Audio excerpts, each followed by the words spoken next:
Hey folks, just shooting a quick video this morning. I've picked up about 10 CDs. I got 4 of them from a trade with the Book and Music Exchange, and the other 6 are CDs that I picked up from a real insane sale with Girder Music. So a lot of the back half is going to be Christian metal. The front half will be a little different. So, alright, so what did I get from Book and Music Exchange? Well, the first one is a CD called Mercyland, Hymns for the Rest of Us. This project was put together by Phil Madeira, who has been a member of bands like the Phil Kagan Band. He's also backed up Breast Taff at times. Brilliant player. He's also played with, I wanted to say he's played with Emmylou Harris in her bands at times. So, and his circle of influence shows on this disc. It's a compilation. Well, no, it's not a compilation. It's a various artists disc. Just some liner notes on the inside of the digipack. But it boasts artists like the Civil Wars. One of my favorite country artists, Buddy Miller. The Carolina Chocolate Drops. Cindy Morgan. North Mississippi All-Stars, which is a blues band. Dan Tyminski, if you recall, he was in Alison Krauss band and sang Man of Constant Sorrow on the Oh Brother Where Art Thou soundtrack. Emmylou Harris sings on this, and also there's a track here featuring John Scofield, who is a jazz guitarist. Quite an eclectic collection of musicians contributing to this project to this Phil Madeira project. It's a 2012 Mercyland Records release. The inside the cover, it says, "There are those who hope, like I do, that God is love. But what is love but a mother holding up a lantern waiting for her children to come home?" So I've heard a lot of good things about this album. Can't wait to check that out. Shocked that I found not one but 2 albums from the great Phil Kagan, one of the most brilliant guitar players ever. If you don't know his music, you should get to know his music. I think one of the things that has kept his reputation from growing is that he does play kind of within the Christian music industry, but regardless of where you are theologically, I can't imagine you listening to Phil Kagan and not appreciating his brilliance. But the first one I found is Roundabout. This album, I'm not sure what to think without having spun it first, but it might be more electric than what I'm thinking. But I know Phil has played a lot with tech where he can use pedals and stuff to do loops, so he can play one guitar part, hit the pedal, and it'll continue to play, and then he plays something over top of it. And I know he's quite good at being able to layer multiple tracks that way. There's a picture of Phil, and that's what is talked about on the liner note in the back. And so I'm expecting it to be probably more acoustic than anything, but it could be more electric than what I think. Again, that's Roundabout. That's a 2006 recording.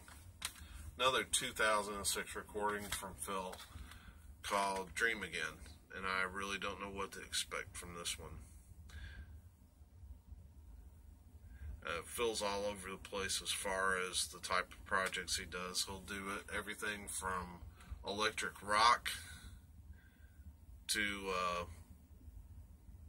acoustic albums, vocals, no vocals. He's even done a flamenco album. He's that good of a player. Now the rest of it's metal. The last one I got at Book and Music Exchange was Mortification. 10 Years Live, Not Dead.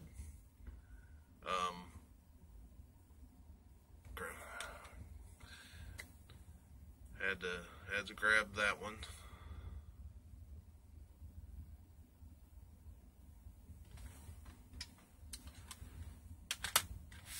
Okay, now the next 6 come from a sale with Girder Records, and I got some really great stuff,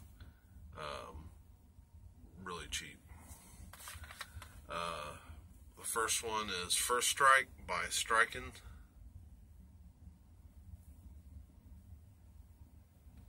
It's 87 release, I believe. Kind of hair metal.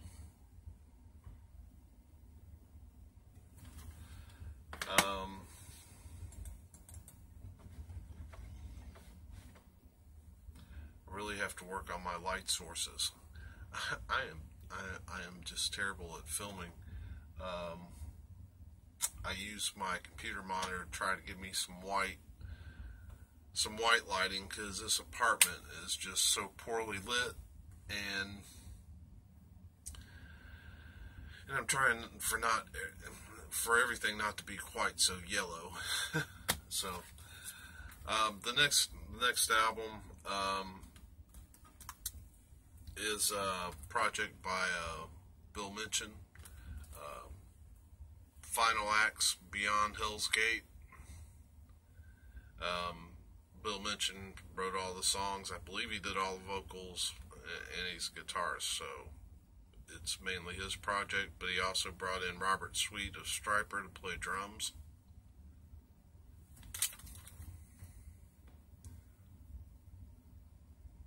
That's a retroactive release, and I didn't think to look at the date. Excuse the old man while I try to see a date on here, and I don't. Yeah, I don't see one. The next album is Guardian, Almost Home. Had to make sure. 2 things that go with age: memory and eyesight. And I don't see a date on this one. Maybe I should have done more homework. But that was their newest album, and I had not picked it up, so I grabbed it. I believe I've finished my Ultimatum collection. I believe I now have everything on vinyl and everything on CD.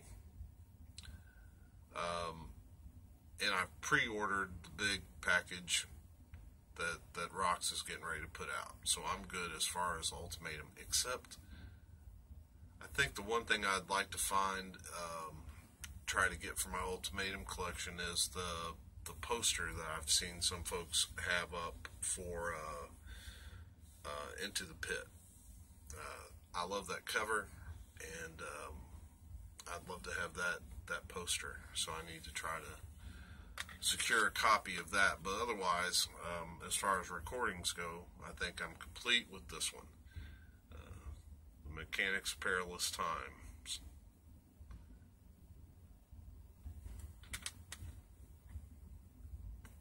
I only paid $4 for this. and I just had to have it. $4? Are you kidding me? And Metal Ron, I know in one of his recent videos, ranked this as his favorite Ultimatum album.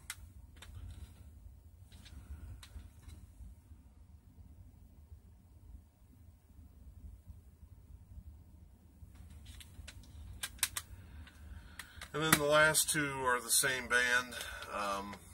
Another one of my favorites. I picked up Warriors of the Sun by Saint. This is a remastered edition, and on the back it has a blurb here from Scott Waters.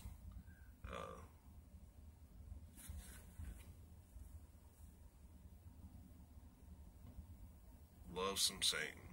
So I'm looking forward to giving that a spin. And I picked up their DVD.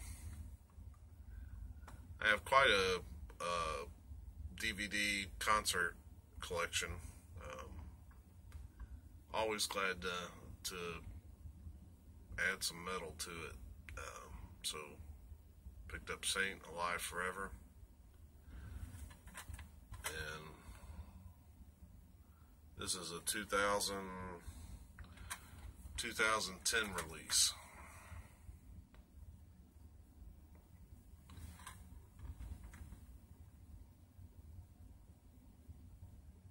Yeah, so those are my pickups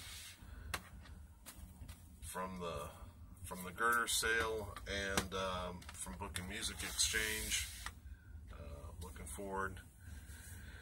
Looking forward to all that music. I'll probably rip some to my phone to get me through today. So keep it short and sweet. Hope everybody is doing well.